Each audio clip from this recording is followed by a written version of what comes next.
The best part of this whole thing is that he is not martyr material, so his death will mean nothing.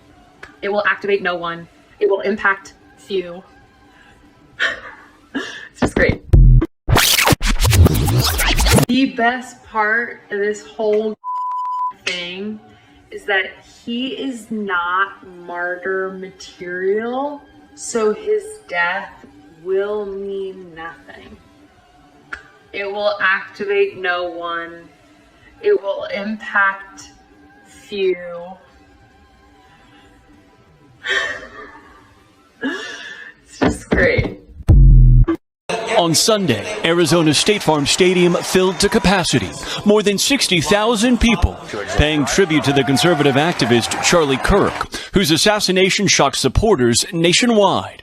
While some remembered Kirk as a martyr and a warrior, his widow Erika remembered her late husband and father of their children. I will miss him so much because our marriage and our family were beautiful. Meanwhile, what I find jarring is that there are so many people willing to excuse the most reprehensible things that he said, that they agree with that they're willing to have monuments for him, that they want to create a day to honor him, and that they want to produce resolutions in the House of Congress honoring his life and legacy. It is one thing to care about his life, because obviously so many people loved him, including his children and wife. But I am not going to sit here and be judged for not wanting to honor any legacy this man has left behind. That should be in the dustbin of history, and we should hopefully move on and forget the hate that he spewed every single day. A few moments later. With this message for her husband's accused killer. I forgive him. I forgive him because it was what Christ did and is what Charlie would do. The answer to hate is not hate. Rolling Stone, the New York Times, and other alleged media outlets are trying to pass off the Charlie Kirk Memorial as dark, as a Yahtzee rally. No, it wasn't. It was an awakening. It was a revival. And that's why they're panicked.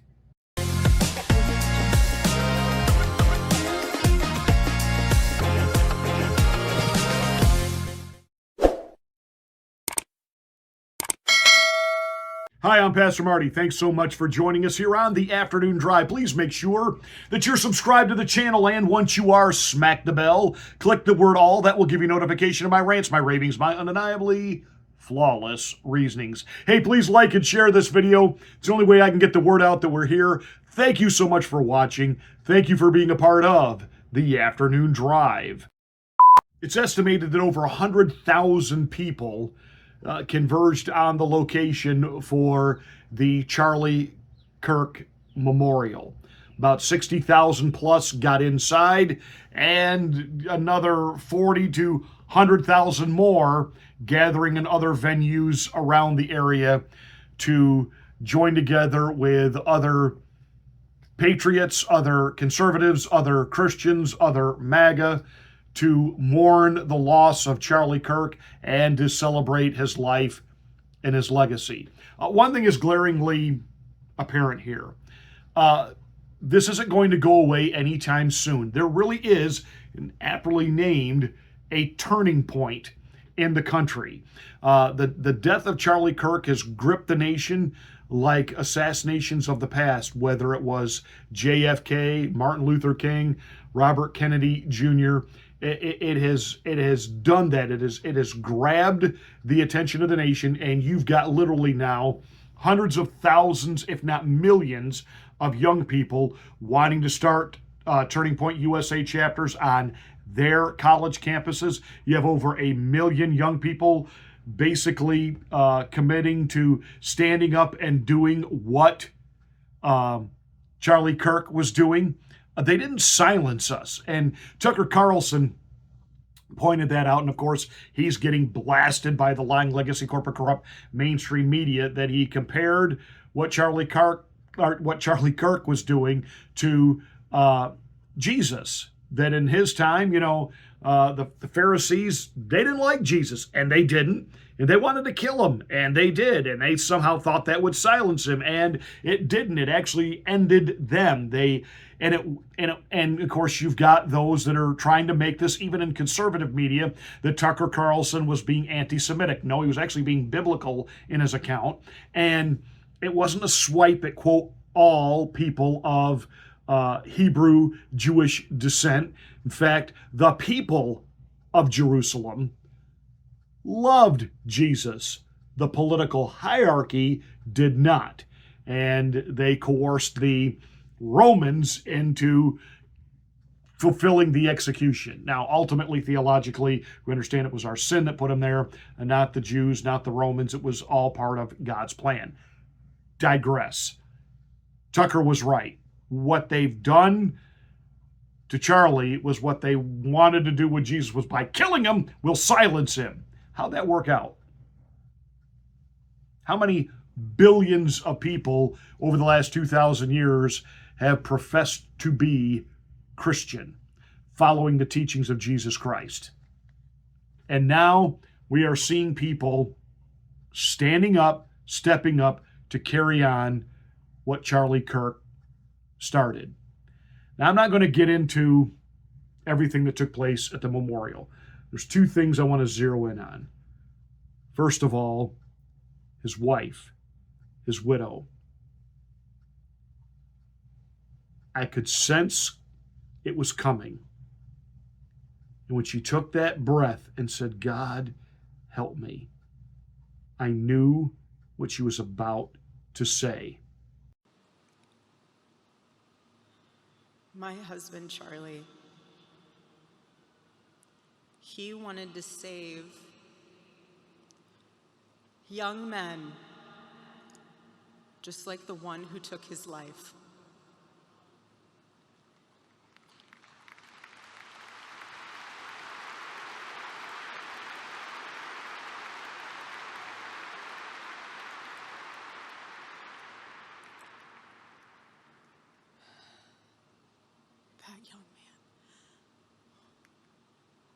That young man. On the cross, our Savior said,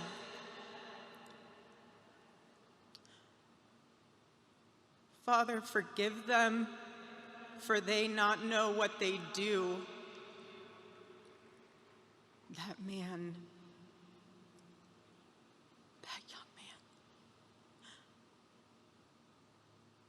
I forgive him.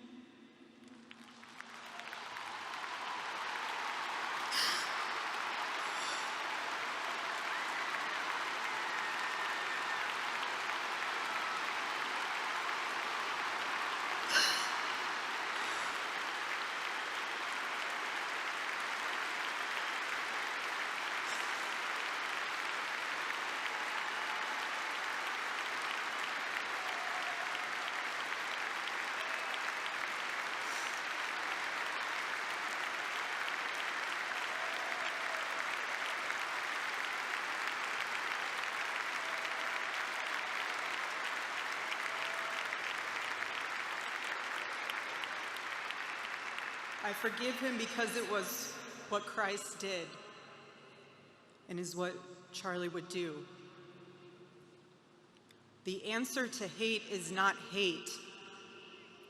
The answer we know from the gospel is love, and always love.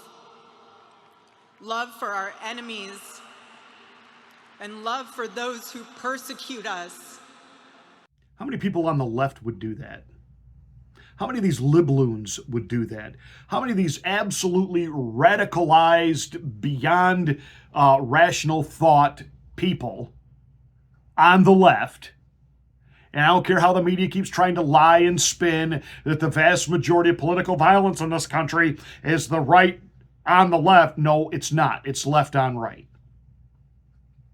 Remember, these are the same people, they can't define what a female is. These are the same people that had you masked up in your cars by yourself. These people do nothing but lie, lie, lie, and use propaganda to control you in fear and obedience and capitulation. No, sorry. The facts are definitely on our side. And America woke up and said there'll be no more.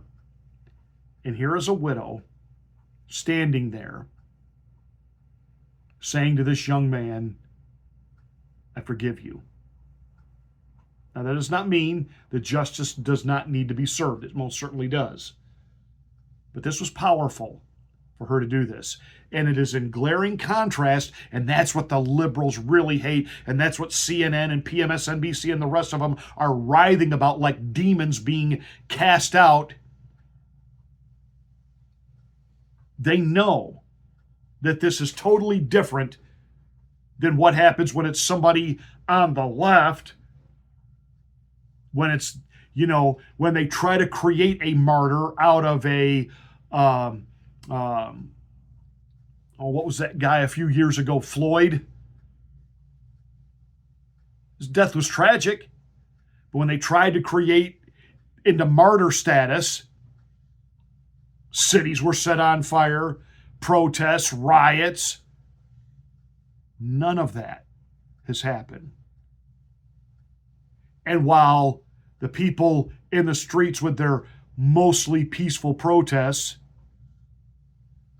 were burning things down and demanding retribution, here stands the widow of Charlie Kirk saying, I forgive. And the only way to stop hate is to love. And that was powerful. So powerful that even President Trump had to say, wow, that's not where I'm coming from. I'll tell you what else amazed me and why the libloons are going out of their minds, their demonic minds today.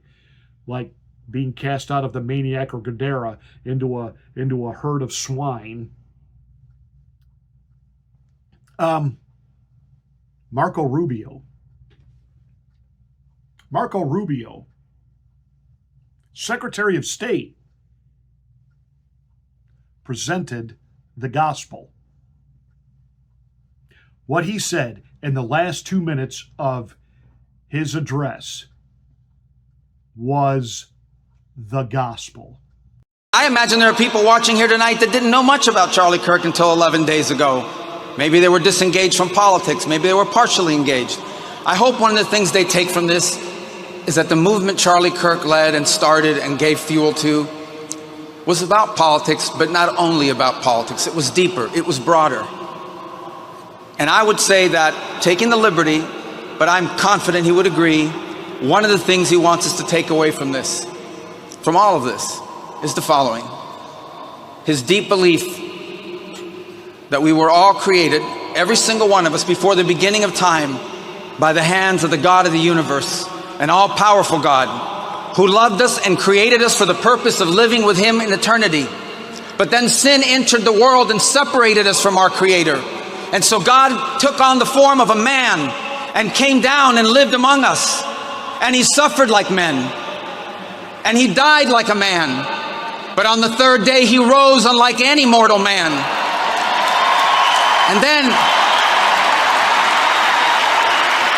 And to prove any doubters wrong, he ate with his disciples so they could see, and they touched his wounds. He didn't rise as a ghost or as a spirit, but as flesh. And then he rose to the heaven, but he promised he would return, and he will. And when he returns, because he took on that death, because he carried that cross, we were freed from the sin that separated us from him. And when he returns, there will be a new heaven and a new earth, and we will all be together, and we are going to have a great reunion there again with Charlie and all the people we love. Thank you, and God bless you. It's a revival. It's a revolution, not of riotous behavior, but of words, action, philosophy, and direction. And this is why demons and Democrats and libloons are panic-stricken today. As has been said by me and many others, they have no idea what they have awakened. And again, I quote Admiral Yamamoto, of the Imperial Navy of the Empire of Japan after their successful surprise sneak attack on Pearl Harbor. When he said, "I fear all we have done is to awaken a sleeping giant and fill him with a terrible resolve." Guess what, left? Guess what you've done to the right?